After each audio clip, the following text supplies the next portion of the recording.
Hello, boys and girls, it's your boy Hawka, the Counter-Strike Scholar, baby.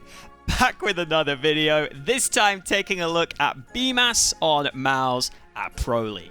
A lot of people were wondering who would fill the fragging on Mouz after ropz left, and I'd say Bymas has been the man to step up for this squad so far. He was their highest rated player at Pro League, and he specifically impressed me with the way he would constantly switch up his specific positions he would play in his spots on CT's side. But before we get into today's video, I want to give a quick thank you to the sponsor of this video, ropz. If you've watched this channel for a while, you will know I don't normally do sponsored content, and that's because I only want to take sponsorships I really believe in, and ropz definitely fits that category.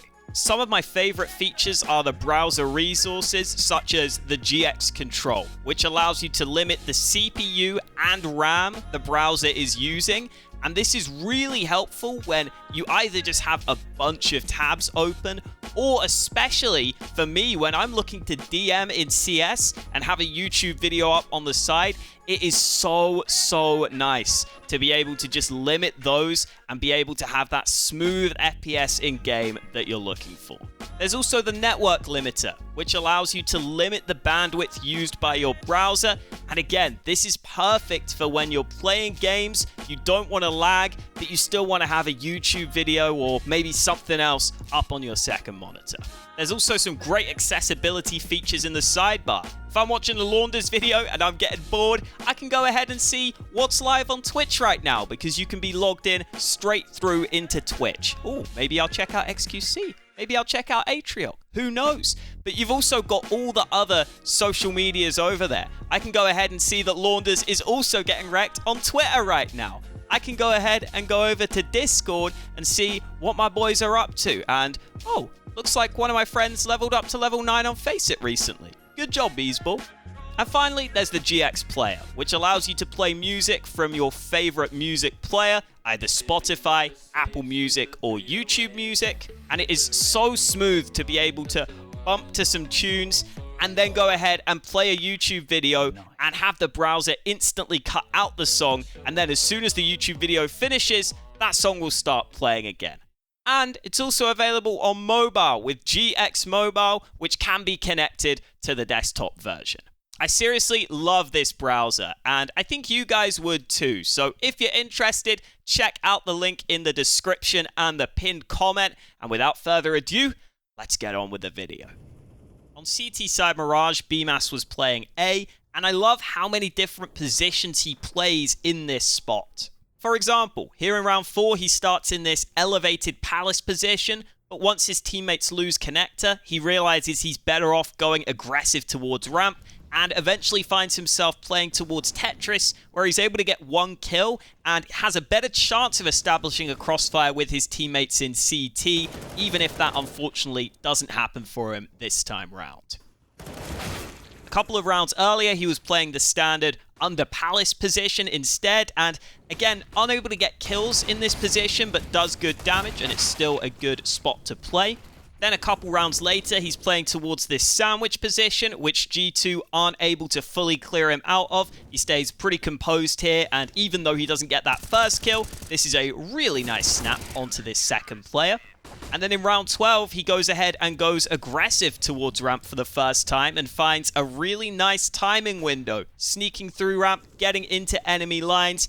Again, the execution not quite there as m0NESY ends up owning him in this round. But despite this being a half where Bymas wasn't tested much on that A bomb site, he pretty much always played a different position and in a different way when he was tested. And that makes it very hard to read where he's going to be playing.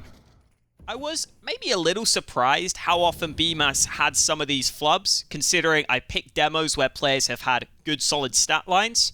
Like this one in round 6, where Bymas is playing under palace, his teammate is playing above him, And this is a really smart decision in the moment to go up the ladder, because it's impossible that G2 are going to expect there to be a second player there when they've already killed the first one. But Bymas, unfortunately, messes up the movement, makes some noise, and he's only able to get the one kill from this scenario when he maybe could have been hiding in plain sight, so to speak, and got multiple kills. Although it didn't make a massive difference in this round. Even just in general, though, this one here in round 3, where he was playing towards CT, again, another new position for him.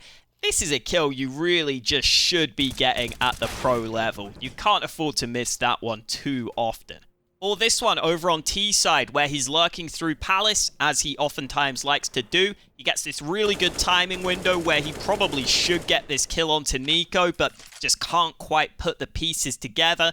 And then skipping ahead slightly, he has opportunities to trade onto Mouz here, but he's not quite able to get that trade kill in time. Although that one's a little less egregious than the Nico one, considering Mouz gets a nice quick kill on towards him. There were more good moments than bad overall for Bymas, though. This one's a nice example of his aim, and this reaction shot, I'm sure, is just pure muscle memory, as he didn't look fully aware there could be a player in that position. And then a lot of his late round plays on T side were a lovely mix of either good positioning, like this one in round 16, where the kill isn't that clean, but it's just such a strong position that it doesn't matter, or just really good composure on display from Bymas, which is something we never really got to see from him when he first came into the scene. Remember on FaZe Clan, he was actually chucked in as the entry man a lot of the time. This one in round 17 was impressive to me, where G2 are on this force buy. Bymas is the second man in on what's meant to be a fast B play, but as soon as he realizes it seems like there's somewhat of a stack in place, he quickly calls away from the strap, doesn't overcommit and give away his life, sits back and waits for G2 to make a mistake, which he punishes them for. And then from here, he goes into one of his more standard lurk positions, where he slowly but surely gets full information on the B site and just about calls for the bomb to get over to the free B bomb site in the nick of time. This run in round 20 is another fantastic display of his in-game IQ. Frozen gets a kill towards ramp, spotting some aggression, and so Bymas figures, worst case scenario, he might walk out into A and get a fair 1-for-1 fight, or best case scenario, it could have been a double ramp aggression and he might be able to slip through the cracks. And that is pretty much what ends up happening in this scenario. He's constantly aware that he needs to be looking back at CT just in case, but he's able to sneak behind Mouz at ramp, get this quick knife kill, and then quickly recover the ropz so that he can hold for rotations over to CT, which nets him yet another kill. And that quick decision to instantly pick up the ropz, I think really shows his maturity as a player, making some of those fast decisions in the moment. And then in round 21, again, one of his teammates dies elsewhere, and again, he's able to find that gap in the G2 defense, this time sneaking out through ramp to force this fair fight onto Mouz, which gets that kill back. And since he knows that Mouz isn't normally the only A player, he decides to fall back to ramp because he's the only player in this proper A position, mollies towards Sandwich, and then just keeps jiggling because he knows he needs to stay alive so that they can split this site, and yet still the molly gets the kill outright onto Jax. And you really just get the feeling that Bymas has a knack for these positions where he is alone and he knows he needs to value his life. He drops back into ramp eventually, waits for this flash from Frozen so that he can fight in towards CT. Really well timed again. Unfortunately, he can't win the clutch this time, but just the way he understands how he needs to stay alive as the only player towards A ramp in this round shows a really smart mindset on display. Switching over to Nuke, again, that similar concept earlier where Bymas was playing different spots on CT side Mirage applies here on T side when Bymas is the man solo holding lobby. In round 7, he's doubling up with Dexter on this lobby hold, potentially because Fnatic have a low buy in this round, so they're scared of the rush, and he plays off Dexter nice and well to just clean up some of these anti-eco kills. Then in round 8, he's holding from this box behind the squeaky door, and you can see Fnatic aren't fully ready for this position as Poison ends up just scoping up while the door is open. That's a free kill for Bymas, and then he's even able to turn it into a double kill off of that further aggression. And then a few rounds later, Mezzy goes for an aggressive lobby play again, but this time, Bymas isn't playing the same position. He's holding up from T roof on this tight angle, and you can see that Mezzy is more focused on some of those previous positions Bymas have been playing, so it ends up being a freebie in from above. There was still a round or two where he maybe missed some opportunities he should have been able to take.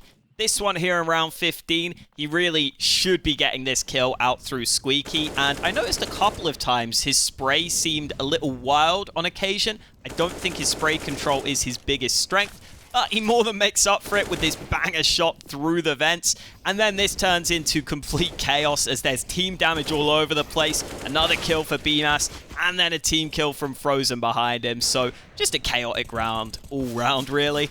And then the final thing I want to show is a couple more of those lurk/late round plays. Here in round 3, Mouz are actually on a worse buy. Bymas has the only rifle on the team, and he goes ahead and lurks through ramp, while the rest of Mouz are completely committing through yard, down secret, down towards B. And Bymas hears this rotate through ramp with very little time left on the clock, but doesn't succumb to the time pressure. He walks through the entire time because he knows his teammates are planting safe from this ramp angle, so he doesn't need to be worried about the bomb plant being denied and can just wait behind to get this free frag, which effectively secures the round. We get another one of these late round scenarios on CT side here, where it's into a 2v2 after Alex gets a kill towards yard, but Bymas realizes he's probably not best off just sitting back in this scenario. Mouz know they have the bomb towards lobby and they would rather play together, so Bymas slowly but surely works his way towards Squeaky, fully aware that main could be a possibility the whole time. And especially once you hear the flash into lobby, he roughly knows what's coming and can play off his teammate nicely to deny Fnatic. And again, these are scenarios you can't always plan for ahead of time. You sometimes have to come up with these solutions on the fly, and Bymas is consistently doing that. And then in this final one, he's playing top hut. It's a rotation down to B, which is nice and quick to allow him to get this kill and catch this player in transition. Then, unfortunately, this flash ends up blinding himself, so he can't get the kill he has set himself up so nicely for. But it doesn't matter, as he plays like the most annoying player in this late round.